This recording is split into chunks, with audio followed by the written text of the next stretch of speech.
Sí, muy lindo la experiencia que nos tocó vivir. Viajamos a La Plata a la inauguración de la estatua a Raúl Alfonsín en la Plaza Moreno. Y la verdad que sí, que un momento muy lindo por toda la sensación de la gente que vivió esa época en el 83, estaba la plaza colmada. Y ver como te digo, a la gente que vivió ese momento, emocionado hasta las lágrimas como si fuera el año 83, la verdad que fue muy lindo. Nos tocó un clima, no acompañó mucho, llovió, pero la gente igual no aflojó y fue a la plaza.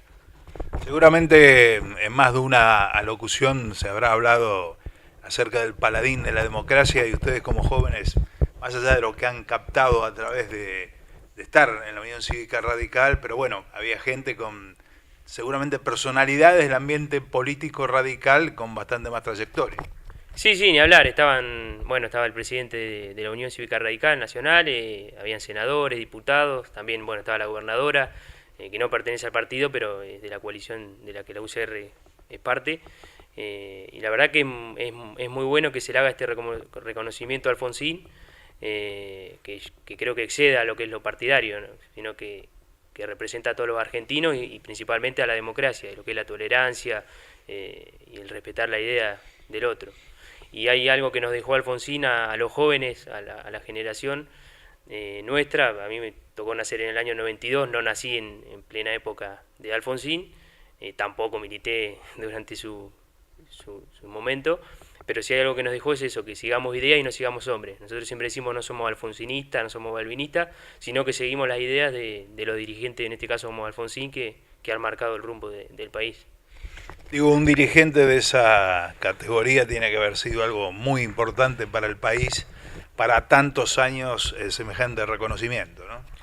Sí, específicamente llama la atención que quizás dos de nuestros principales referentes políticos, digo nuestro de la Unión Cívica Radical del siglo XX, como lo fueron Arturo Illia y Raúl Alfonsín, son figuras que a medida que van pasando más los años, más se agiganta su imagen y menos impacto tienen las críticas que en su momento tuvieron y que en los dos casos fueron presidentes que no pudieron culminar su mandato y que fueron muy criticados por ello.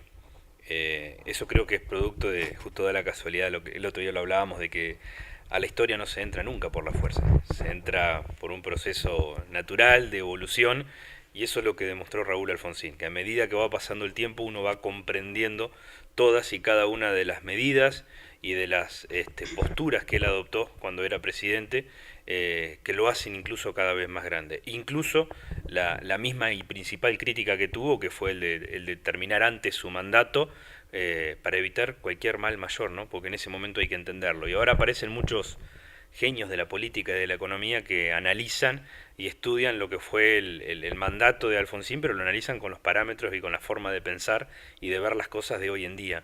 Y nadie se acuerda que en esa época era totalmente distinto, cuando todavía los cuarteles militares estaban fuertes y había que tener la postura que él tuvo en su momento. Creo que el mensaje final es ese, la figura de Alfonsín como una figura de paz, de libertad de expresión y principalmente de democracia, ¿no? No en vano se lo llama el padre de la democracia.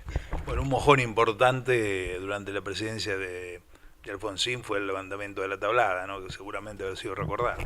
Sí, sí, tanto el levantamiento de la tablada como el levantamiento cara pintada fueron atisbos o intenciones de que vuelva a esa etapa nefasta de la historia argentina y creo que él tuvo una postura más que firme. Yo era muy chiquito y tengo la anécdota de mi mamá asustada porque todavía se oían disparos y detonaciones y el propio Raúl Alfonsín fue al regimiento de la Tablada a ver en qué situación estaba todo. Creo que esa postura es lo que hoy se evalúa y lo que lleva a evaluar y darnos cuenta que era una figura con un coraje tremendo, no solo del punto de vista político, sino como hombre también, y eso se sintió como lo decía Manuel recién, se sintió el otro día en el descubrimiento del monumento que no se estaba homenajeando a una figura reconocida por un partido político, sino que era un hombre de la Argentina, un verdadero prócer de la Argentina. Esas figuras que trascienden los partidos políticos. Sí, exactamente. Eso es, la historia no se equivoca en eso. Es, como te decía, es un proceso natural que quien queda en el mármol o en el bronce, efectivamente son personas que le hicieron bien al país y que se necesitan años para que esa figura llegue al bronce. a veces tenemos muertos de nuestra historia más reciente que lo han querido meter como prócer por la fuerza y la historia se va a encargar de demostrar que no fue así.